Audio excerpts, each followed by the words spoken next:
La Liga, c'est un championnat de maudits. Pourquoi les réalisateurs espagnols sont maudits comme ça? Pourquoi vous êtes mauvais?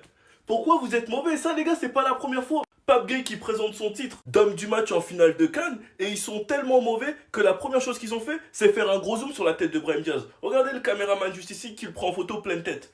Non, c'est pas carré. Surtout quand tu sais que c'est lui qui a raté son penalty à la dernière minute, qui a totalement foiré sa panenka. Et là où ça va encore plus loin, je sais pas ce qu'ils se sont dit avant le match, peut-être que Mbappé lui a dit j'aurai un penalty comme d'habitude. Et t'inquiète pas, je vais te gratifier en mettant une petite panenka pour toi. La première chose qu'ils ont fait, c'est filmer Brahim Diaz.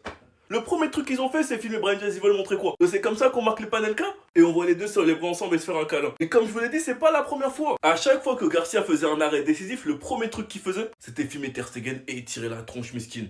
Quand on a affronté Bilbao, à chaque fois qu'on mettait un but, le premier truc qu'il faisait, c'est filmer Nico Williams. Les caméramans en Espagne, c'est des maudits. Et c'est mon seul régal de la soirée, les gars, je peux bien m'accrocher à ce qui reste. Vu que décidément, Madrid soit Arbeloa, ça a décidé d'arrêter de perdre des points en Liga. C'est pas carré. Sinon, vous les gars, vous en pensez quoi? Ramenez-vous sur Snap ensemble, on s'ennuie. La question est, si la saison s'arrête ici, est-ce que Mbappé est actuellement le ballon d'or? Encore une fois aujourd'hui assisté par Vinicius, on a bien évidemment de quoi y penser. Un match encore une fois très complexe et on s'y attendait forcément, le déplacement chez les sous-marins jaunes n'est jamais quelque chose de facile. Même si après un festival contre Monaco en Ligue des Champions, on s'attendait tout de même à quelques buts en plus. Finalement, comme lors du dernier match, c'est Vinicius qui prend l'initiative sur son côté, arrive à prendre le dessus sur son vis-à-vis et arrive à réaliser le dernier geste, donc la passe avant de se faire prendre. D'un angle aussi fermé, c'est Mbappé qui va venir terminer ça définitivement et inscrire le tout premier but du match. Comme si c'était pas tout, le mec provoquait un penalty et en plus de ça, signe une panenka pour le retour de Brahim Diaz.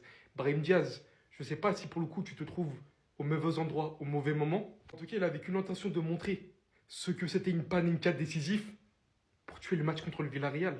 Bien évidemment qu'on peut fortement y penser. À partir du moment où toute compétition confondue, Kylian Mbappé signe actuellement son 39e but, donc le but qui vient s'ajouter avec la panenka. 87 buts en 87 matchs pour le Real Madrid, ça c'est encore